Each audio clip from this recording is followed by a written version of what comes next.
Alam mo ba na pwede kang kumita kahit hindi ka tech expert? Gamit lang ang AI tools? Yup, AI na mismo ang bagong katulong mo sa side hustles.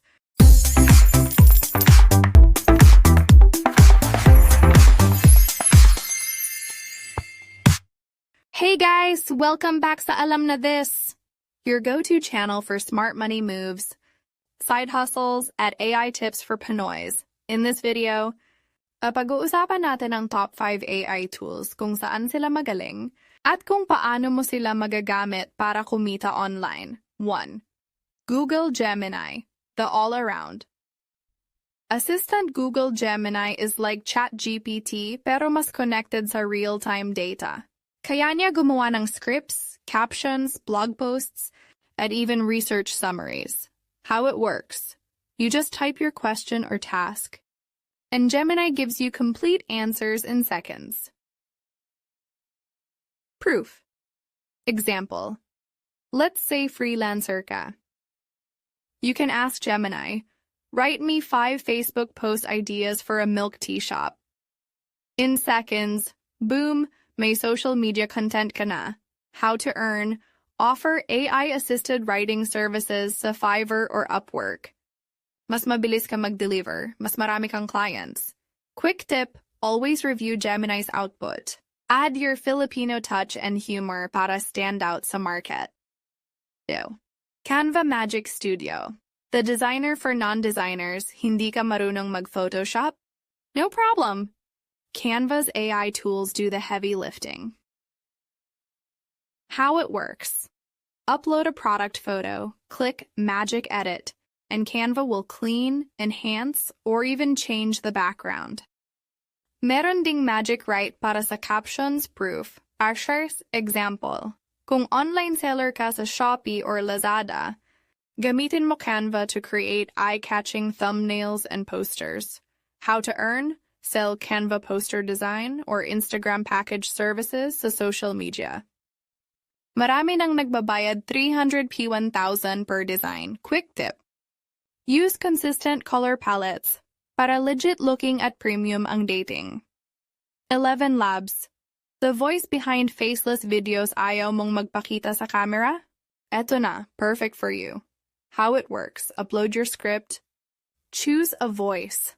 Filipino, neutral, or American accent. Then ElevenLabs converts it into a natural-sounding narration.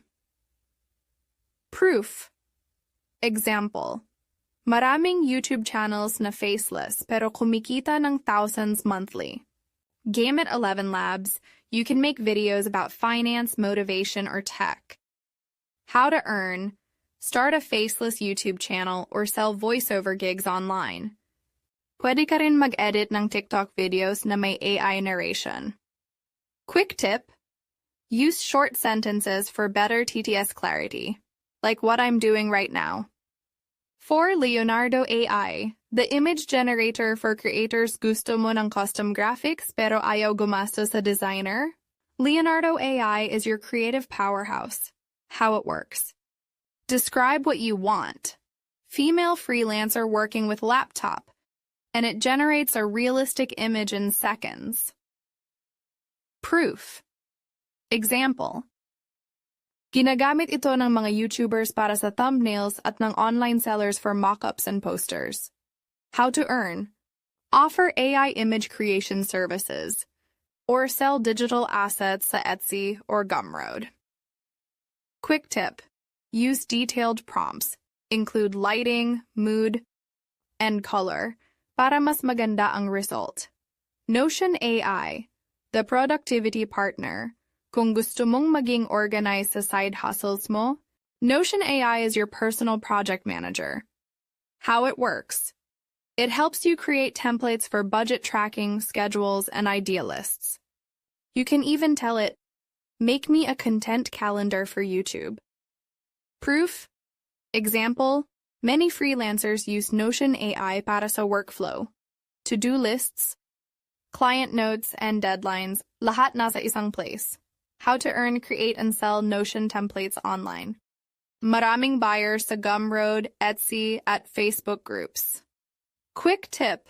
Use AI to make your template look clean and simple. The easier it is to use, the more people will buy it. So, quick recap mga kaalam na this. We talked about Google Gemini for writing, Canva Magic Studio for design, ElevenLabs for voiceovers, Leonardo AI for visuals, Notion AI for productivity. Each one can help you earn faster and smarter this 2025. So ready ka na bang gamitin ang AI para sa next side hustle mo? If yes, check the links in the description for all the tools we mentioned. Don't forget to like, share, and subscribe para sa weekly tips on AI, finance, and Pinoy productivity hacks. Ako si Isa, and remember, sa alam na this knowledge is kita.